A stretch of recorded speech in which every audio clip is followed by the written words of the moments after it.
Hello everyone. இப்போ நம்ம model auxiliary verbs use பண்ணி கொஸ்டின்ஸை ஃப்ரேம் பண்ண போகிறோம்.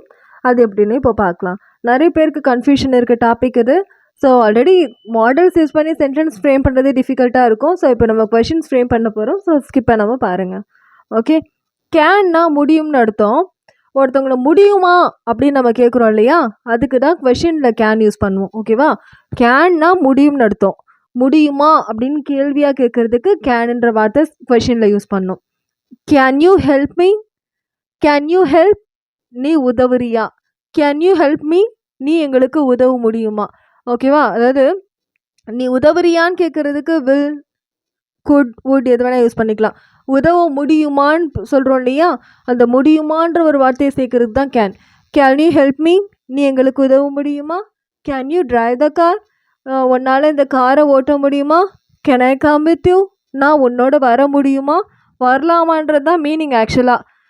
எக்ஸாக்டாக சொல்லணும்னா, இப்போது உங்கள் காரில் போயிட்டுருக்காங்கன்னு வச்சுக்கோங்களேன், நான் உன் கூட வரலாமா அப்படின்னு கேட்கும்போது can I come with you அப்படி கேட்குறது. நான் உன்னோட பேனை எடுத்துக்கலாமா, எடுத்துக்க முடியுமான்றது ஹிடன் மீனிங். டைரெக்டாக சொல்லணும்னா can I take you pen, நான் உன் பேனாவை எடுத்துக்கலாமா அப்படின்னு அர்த்தம். கேன் ஹி ரைட் திஸ், அவனால் இதை எழுத முடியுமா. கேன் ஷி குக், அவளால் சமைக்க முடியுமா. கேன் ஷி குக் வெல், அவளால் நல்லா சமைக்க முடியுமா. கேன் தே ரீட், அவங்களால ரீட் பண்ண முடியுமா, படிக்க முடியுமா. கேன் தே ரீட் இங்கிலீஷ், அவங்களால இங்கிலீஷ் படிக்க முடியுமா. ஸோ ஹெல்ப்பு கேட்குறதுக்கு நம்ம கேன் யூஸ் பண்ணிக்கலாம்.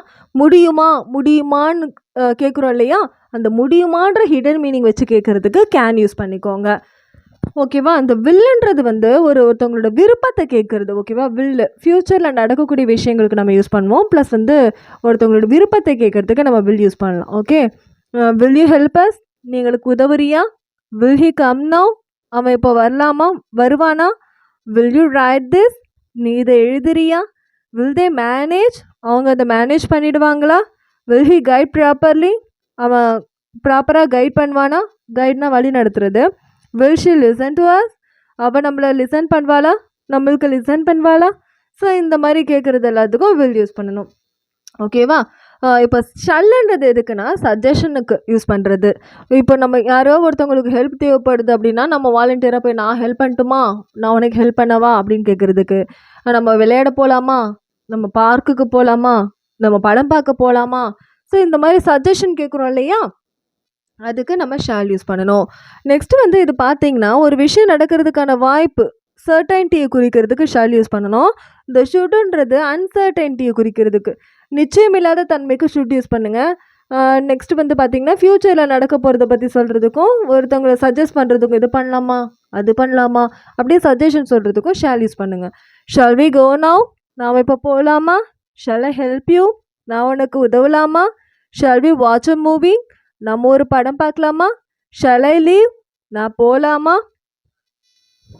நெக்ஸ்ட்டு பாருங்கள், வுட்டுன்றது என்னன்னா எந்த ஏஜில் இருக்கவங்களுக்கு வேணால் வுட் யூஸ் பண்ணலாம். நம்மளோட சின்னவங்களுக்கு நம்ம மோஸ்ட்லி வுட் யூஸ் பண்ணணும். ஓகேவா, ஸோ வுட்டுன்றது நம்ம வந்து இதை பண்ணுறியா அதை பண்ணுறியான்னு ஹெல்ப் கேட்குறதுக்கு யூஸ் பண்ணிக்கலாம். வுட்டு குட் ரெண்டுமே அதுக்கு தான் யூஸ் பண்ணுவோம்.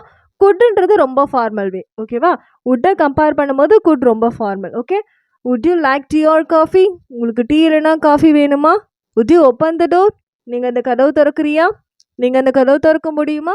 ஸோ இந்த மாதிரி கேட்குறது தான் திறக்கிறியா அப்படின்னு சொல்கிறது. உனக்கு டீ இல்லைனா காஃபி வேணுமா, இந்த மாதிரி கேட்குறது எல்லாமே வுட். ஓகேவா, நீ என்னோடய மேரேஜ்க்கு வருவியா. Would you attend my marriage, அந்த மாதிரி கேட்குறது. ஓகே, குட் ஹி ரன், அவன் ஓடுவானா. குட் ஐ ஸ்மோக் ஹியர், நான் இங்கே புகைப்பிடிக்கலாமா. Could you do me a favour, நீ எனக்கு ஒரு ஃபேவர் பண்ணுறியா, நீ ஒரு ஹெல்ப் பண்ணுறியா, அந்த மாதிரி கேட்குறதுக்கு இது யூஸ் பண்ணிக்கலாம். ஓகே, ஆல்ரெடி சொன்ன மாதிரி ஷுட்டுன்றது வந்து அன்சர்டன்ட்டி, நிச்சயம் இல்லாத தன்மையை குறிக்கிறது. ஷல்லுன்றது சஜஷன் கேட்குறது. ஸோ ஷுட் தே கம், அவங்க வருவாங்களா, ஒரு டவுட்ஃபுல்னஸ் மாதிரி. Okay, should you do the walk, நீ அந்த வேலையை செய்வியா. ஷுட் ஹி கெஸ் கரெக்ட்லி, அவன் கரெக்டாக கெஸ் பண்ணுவானா. ஆக மொத்தம் எல்லாமே ஒரே மாதிரி தான் இருக்கும். இங்கே நல்லா கவனித்து பார்த்தீங்கன்னா கொஞ்சம் டிஃப்ரென்ஸ் தெரியும். இதுக்கு முன்னாடி நீங்கள் வந்து மாடல் ஆக்சிலரியோட சென்டென்ஸ் ஃபார்மேஷனை பார்த்துட்டு வந்துடுங்க, அப்போ தான் ஒரு லெவலுக்கு புரியும். ஓகேவா, ஸோ கேன்ன்றது முடியுமான்னு கேட்குறதுக்கு யூஸ் பண்ணுங்கள். ஹெல்ப் பண்ணுறியா, வரியா, இதை எழுதுறியா, இந்த மாதிரி கேட்குறதுக்கு. நெக்ஸ்ட்டு விருப்பத்தை பற்றி கேட்குறதுக்கு வில் யூஸ் பண்ணிக்கோங்க. சஜஸ்ட் பண்ணுறதுக்கு நம்ம போகலாமா, நம்ம இந்த படம் பார்க்கலாமா அந்த படம் பார்க்கலாமா, நம்ம இந்த டிஷர்ட் போடலாமா அந்த டிஷர்ட் போடலாமா, நான் இப்போ போகலாமா, நான் உனக்கு ஹெல்ப் பண்ணலாமா, இந்த மாதிரி கேட்குற சஜஷனோட ஹெல்ப் கேட்கறதுக்கு ஷால் யூஸ் பண்ணிக்கோங்க. நெக்ஸ்ட்டு ஷுட்டுன்றது அன்சர்டைனிட்டி, ஒரு நிச்சயமில்லாத தன்மையை குறிக்கிறதுக்கு ஷுட் யூஸ் பண்ணுவாங்க.